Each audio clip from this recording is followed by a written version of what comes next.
শুকুৰবাৰে গুৱাহাটী শোধনাগাৰ United workmen ইউনিয়নৰ উদ্যোগত তথা আন্তঃৰাষ্ট্ৰীয় পৰ্যায়ৰ শ্ৰমিক নেতা বীৰেন কলিতাৰ নেতৃত্বত এক বিশাল ধৰ্ণা কাৰ্যসূচী পালন কৰা হয়।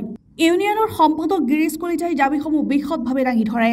ইউনিয়নৰ সভাপতি বীৰেন কলিতাই অহা 20 মে'ত ৰাজ্যিক আৰু ৰাষ্ট্ৰীয় পৰ্যায়ত শ্ৰমিকৰ অধিকাৰৰ সপক্ষে হ'বলগীয়া ধৰ্মঘটত অংশ ল'বলৈ ৰাইজক আহ্বান জনায়। উল্লেখ্য যে ESIC প্ৰদান কৰা নিম্নতম মজুৰি 29,000 টকালৈ বৃদ্ধি কৰা, শ্ৰমিকৰ নিম্নতম পেঞ্চন 1,000 টকাৰ পৰা 9,000 টকালৈ বৃদ্ধি কৰাৰ দাবীত এই ধৰ্মঘট পালন কৰা হ'ব।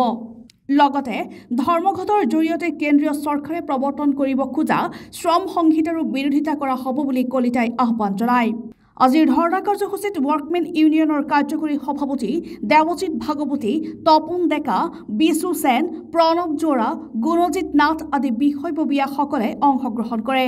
শোধনাগাৰ কৰ্তৃপক্ষ আৰু চৰকাৰে দাবীসমূহ মানি নল'লে আগন্তুক দিনত ধৰ্মঘটকে ধৰি বৃহত্তৰ আন্দোলনৰ কাৰ্যসূচী গ্ৰহণ কৰা হ'ব বুলি হুংকাৰ দিয়ে শ্ৰমিক নেতা বীৰেন কলিতা।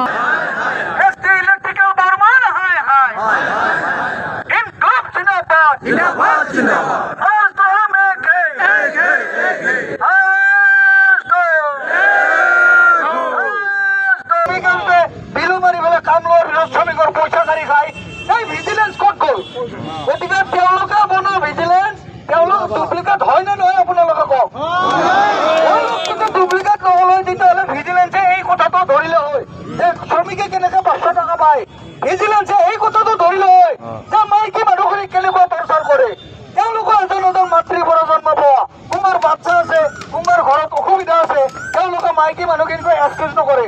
5 মিনিট তেওঁলোকে কাটে, অথচ দেৱী পূজা হ'লে 108 চাকি লগাই সিহঁতে আগতে দেৱীক পূজা কৰে। Bureau report, democracy live.